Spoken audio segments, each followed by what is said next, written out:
Hey everybody, welcome back to Drawbridge Finance. My name's Levi Woods, and today I've been thinking about inflation.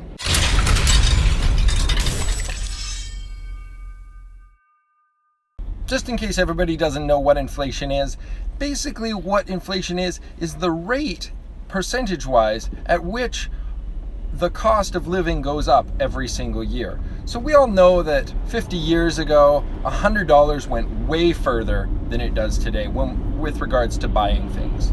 For the inflation rate to be calculated, analysts look back 1 year from today and they calculate the cost of living then and compare it to the cost of living now.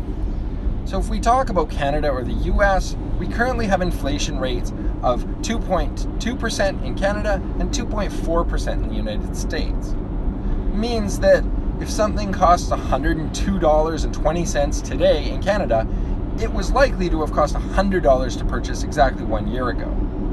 The reason I'm thinking about inflation today is because of these horrible investment vehicles, and that are high interest savings accounts.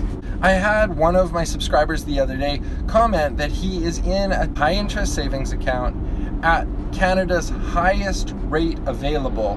He looked at all the different banks, and the highest rate available that he could find was 1.75%.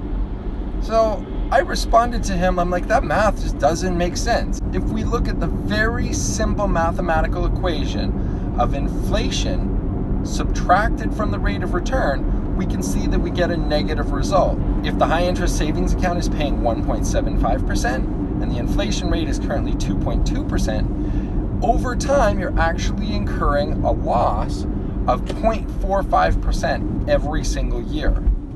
That just doesn't make sense to me. That's why I hate high interest savings accounts. I would never ever invest my money in a high interest savings account because it is a good way for me to ensure that I am losing money every single day. Well, that's my thought for today. Thanks so much for joining me. Let's get rich together.